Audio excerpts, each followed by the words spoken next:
we have the first drop voltage. Here the second drop voltage means this is the base. Here we have the base, as you can see. So we know that the base emitter is always greater than base collector. So let's find out. So here we have the base.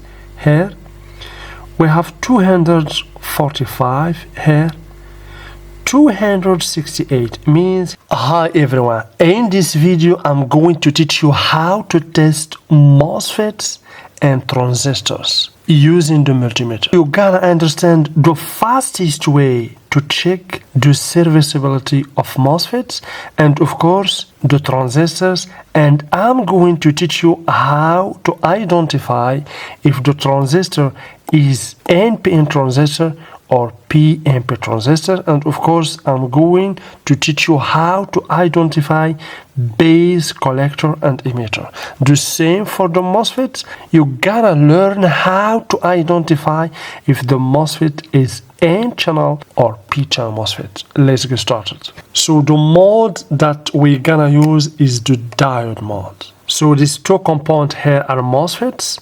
This is the first MOSFET. We have gate, drain, and source. The second MOSFET, gate, drain, and source. So let's test the first MOSFET. One probe here in the drain, another here in the source. Okay, we get a drop voltage, about 1.2 drop voltage. If I swap the probes, I should not get anything. Wow, this is good. Nice. Means the MOSFET is good one.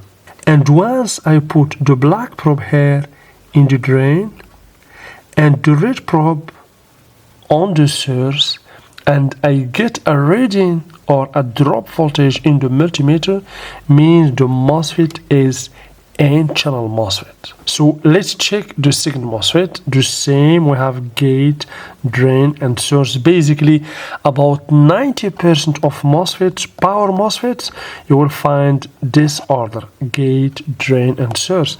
So let's check between drain and source. We get a continuity, a buzzer. If we swap the probes, same.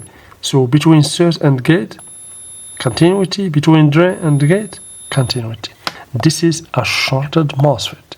So to replace this kind of MOSFET, you have to use the same reference as you can see here. So let's pass to transistors. For transistors, please attention, it's not easy for transistors. For the MOSFETs, we check just between drain and source.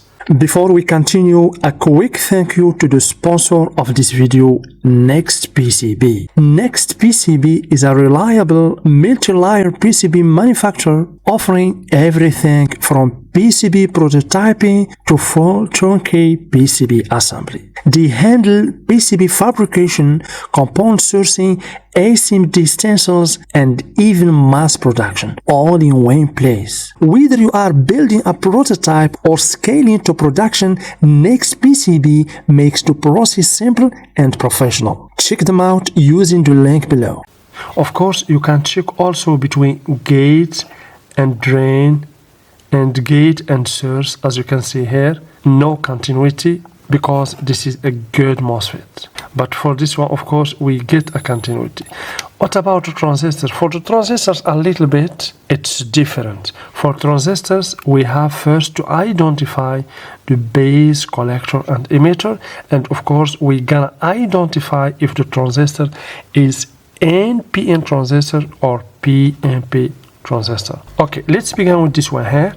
So one probe here, another here, no reading, no reading. Okay, let's put this time the red probe here in this terminal and check. Here we have the first drop voltage. Here the second drop voltage means this is the base. Here we have the base, as you can see. So we know that the base emitter is always greater than base collector. So let's find out. So here we have the base. Here we have 245. Here 268 means this is the emitter, collector, base. Okay, let's do like this and make things very simple. Okay, again, once I put the red probe here and I find the drop voltage here and also another drop voltage here, means this is NPN. Why? Because we have here N, okay, PN, because I move the negative terminal. When you move the negative terminal, means the transistor is NPN. But when you move the positive terminal, means the transistor is PNP. But here this is NPN. Okay, and this is the collector. Why? Because here we get 244 and here we get 268. Always base emitter is greater than base collector. What about this one here? So let's check. So the red probe here, we get the first reading, good, the second reading, but this reading is not normal. Okay, let me check, let me swap the probes. Negative probe here, no reading, good. Here, oh, another reading. So this transistor is also NPN transistor. We have NPN, but this reading here is not normal. This is a failed transistor. This reading here, it's not normal. I should get a drop voltage about 0.2 drop voltage. So please attention, this kind of multimeter I get about 200 here. Do you see? I get 200, but this is 0.2 drop voltage, okay, depending on the type of the multimeter. So here also we have base, collector, emitter, but for this one we cannot identify base, collector and emitter because the transistor is failed. This reading here is not normal. This is N-channel MOSFET. This MOSFET is failed. We cannot identify if it is N-channel or P-channel. This is NPN transistor and this is also NPN transistor, but we get a failed reading between base and emitter, or it could be collector. We don't know because also this one is failed. So I hope you understand. Don't forget to like, subscribe, share, and for anyone who wants to accelerate learning, you can join my Patreon page for more unique content, schematic downloads, and more. All links in the description. Thank you very much.